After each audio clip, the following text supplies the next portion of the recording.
Hello, Metro Detroit golfers. Ben and Chad coming to you from the Golf Leadership Academy in Farmington Hills. This Tuesday tip of the week is something that's going to help a tremendous amount of you. So last week we had talked about the free swinging motion as a primary goal. We have to be able to do that and start to gain control of where the divot starts, or what we refer to golf world jargon as low point control. So can we control where the divot starts relative to the ball? So Ben, what's up with this low point control? Why is it important, and how is it going to help our friends out in Metro Detroit? Yeah, if you can start to control where that divot starts, you're going to be able to start compressing the golf ball. And when you compress the golf ball, it flies real far. So we would say that this skill is pretty damn important. So a lot of you might be wondering at home, well, where does the divot start? So what we're always trying to coach is, with your full swing with an iron, we're always trying to get that divot to start slightly in front of the ball. So the reason that's important is because if your divot actually starts behind the ball, or you're trying to lift that ball, there's going to be mud and grass in between the club face and the ball, so it never truly compresses up against the face. But if you can get that club to come down and interact with the golf ball first, and then take that divot afterwards, now the ball is going to be compressed against the face, and it's going to launch super far and look really cool. So divot in front of the ball, or where that club interaction is with the ground relative to the ball, is, we would say, the number one most important priority, fundamental. It's pretty important. Yeah, so now that being said, Chad, how does the ball get up in the air? That's a good question. So having said that, the loft of the club is what's going to elevate the ball, not you or your intention to do it. So we're not trying to get under it. We're not trying to help it in the air. We're ultimately trying to go through it, and then the loft is what launches it up in the air. You got it. So if you can all see at home, notice how that club face is angled backwards. Since the face is angled backwards, that's what's going to launch it way up in the air for all of you at home. Very good. And like you said, compressing the ball, or putting pressure through the ball so the ball compresses itself against the face. It goes a lot farther and a lot straighter. It sounds a lot cooler, feels way, way better. So having said that, a lot of you are focused on the swing. We would want to get the focus off your swinging motion and parts or pieces. We talked about that last week. And we just want to start to create some awareness around, where is the club hitting the ground? So a lot of you, if you're experiencing distance loss and it's not going as far, a lot of you do have low point control challenges that we could definitely turn into opportunities here as you get some awareness around it and start to see that it works. So where would just start? So we have this tour striker here, or this tour board, and that's cool. So what's this all about? Yeah. So this is going to give us some feedback on where that club is actually interacting with the ground. So if you don't have the striker board, no problem. One of the other things that you can use at home is a towel.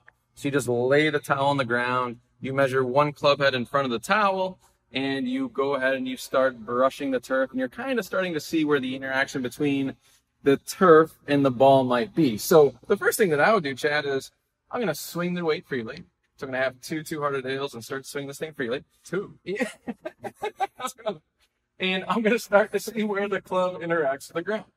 So I'm actually going to strike the ground in different places on purpose. So I'm going to make mistakes on purpose just to kind of see what feels different, whether I'm striking the ground behind the ball or too far in front of the ball or in the appropriate place. So the first swing I'm going to make, I'm actually going to try to intentionally brush the grass behind the ball. Yes. Bam. Chunked it in the water. Awesome. Now I'm going to go way in front. Okay, now I'm going to go somewhere in between those two. Okay, so for you at home, we have to understand the low point, or where the divot starts relative to the ball, is number one. Now, to get better at this skill, and actually start to manage it more, what we're going to ask you to do is what Ben just did, which is move it around. So please, please, please, as we do these Tuesday tips, we're not asking you to be perfect. We're asking you to start training from a place of gaining understanding, and understanding why the ball does what it does, so you can then help yourself when you're out on the weekend, and then on Sunday scorecard, you're posting your scorecard, the scores start getting better because you truly understand what causes the ball to do what it does. So Ben asked you to make some errors. As different or ironic as that sounds, we're going to ask you to do that, and you're going to be surprised at how you can make more skill gains and get better faster, rather than trying to do the same swing over and over again and expecting it to produce something different. Yeah, I think a lot of the times that we encourage all of you to make errors on purpose is because a lot of times what you're trying to do and then the reality of what happens are two totally different things. So I can't tell you how many times I work with a player that maybe their divot's actually too far in front of the ball, and say, why don't you try to strike the ground behind the ball, and all of a sudden, they just start flushing it. So now, is that good advice? Should we go out telling everybody that they need to hit the ground behind the ball? Well, no, but it happened to work for that player, right? And then there's other players where we'll say, try to brush the grass 12 inches in front of the ball. Guess what? Then all of a sudden they start interacting with the turf about a half inch in front of the ball, and they're shocked what happens. So everything's on the table when it comes to this experiment. And each of you are different. So ultimately, we know that low point is the thing that's going to tell the ball to go far, and it's going to be cool. What you're going to have to do is explore it on your own, so you come up with your own personal answer for what helps you best. Then you'll be surprised at how you'll start to create some ways to adjust and adapt, and then troubleshoot when things stop working. So moving it around, very, very helpful. So after you move it around a little bit, where would you take our friends here?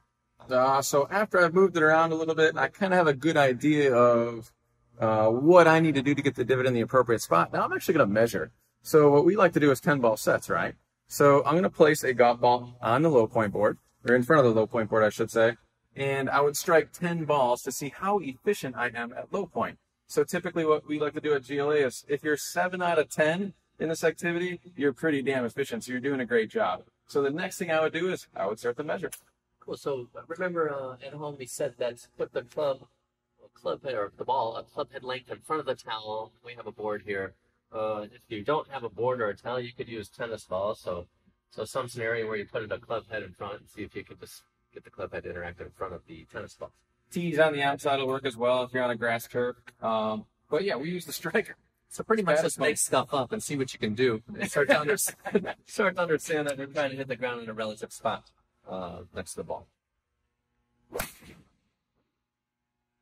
Clip the back of the board. That's for one. 0 for 1. So having said that, as you go through this, you're going to start to find out it's not as easy as it seems. And that's okay. So golf is a skill game. We just want you to understand what the 1 for 2, right? So you got that one. That sounded good. So we want you to understand and be very, very clear on what skill you're trying to develop. So in this case, our number one priority for your irons and wedges when the ball's on the ground is where you're hitting the ground relative to the ball. Some of the beginning players out there, a lot of you don't hit the ground, and the ball doesn't elevate. And then people will tell you looked up. That's probably not true. Just you didn't hit the ground, so you're going to have to start to find ways to hit the ground. Swing lower. Work it out. So the earth is big. Make sure you hit it. Don't miss it. All right, so measuring and seeing how many out of 10 ultimately would give you an understanding of are you getting better, yes or no. Yeah? You got it. And then let's say that, you do your measurement and you're 4 out of 10. So now what we're going to do next is we're actually going to run some experiments to see how we can maybe influence this whole low point concept. All right, cool. So Chad, give me an experiment that I can run to help myself control that divot. Very good. So one thing that you can do is you can start to experiment with where you're putting your pressure or where is your weight. So you could be severely forward. You could put it severely back. Maybe severely forward, severely back. So start moving around and see where you put your pressure influences where you hit the ground. Okay, so what'd you say you could do? Severely forward, severely back, moderately forward, moderately back, slightly side. You got it. You can just play around with that and just kind of see what happens, what's going to put the low point in the appropriate spot for you. So for me, when I do this activity, a lot of times if we're doing the pressure experiment, for me it's about 70% on my lead side. I try to keep it there all the way through the swing. I get the divot in the appropriate spot. Now there might be some of you out there like, well, wait a second, doesn't the weight actually need to move backwards? Well, it does, but that's not my intention. So once again, a big disconnect between intention versus reality. So just because I'm sensing pressure, staying forward on my lead leg all the way through the swing, that doesn't mean that's actually happening. So you want to find out, does moving it around help you get more control over where the club's hitting the ground, and then what does that do to the ball? So it's very personal, it's very experiential. We're not talking swing theory here. We're just talking that club's got to hit the ground in the spot. And what you have to do on your own is start playing around with things to figure out what helps you control it best. Yeah? Yeah, let's give them one other one. What about the spots on the ground activity? That's one of my favorites. All right. So a lot of people think that the idea is you have to change your swing. You might not have to do that. You might just have to focus on a different spot on the ground relative to the ball. So in this case, Ben has put a tee down. You could put a tee or a penny or anything, really, and then just try to hit that and allow the ball to get in the way and see what happens. So in this case, with the ball in the way, you're going to focus on the tee. Is that true? You got it. I'm going to focus on the tee and see if that allows me to get my low point in the appropriate spot. Now, we always like to play out a little scenario, right? So Chad would be coaching me, and he would come up to me and say, "Hey, Ben, if you can get that tee out of the way on this shot, you will have an unlimited supply of two-hearted ale the rest of your life." And a trip to the Masters. Oh, yeah, and that's even better. Right. Yes. With a private jet. And then I would say, that's all I got to do. And route. I just got to hit that tee. Yes. Has nothing to do with the ball. No. Nothing to do with the ball. Does everything to do just can you go get the tee? So do you have the skill? Do you have the capacity to just make an adjustment and go get that tee? There's two things I love in life. Well, besides my kids and my wife. It's two-hearted ales and the best of. Yes. Okay. So in this case, just put a tee on the ground, penny on the ground, try to go get that thing for a trip to Augusta. Let's see what happens. All right. You did it. I don't have tickets to the Augusta, but I got a touch. Hey, I'll take it. All right. So low point is the #1 priority. We're going to come back to this more and more as we continue to do our Tuesday tips.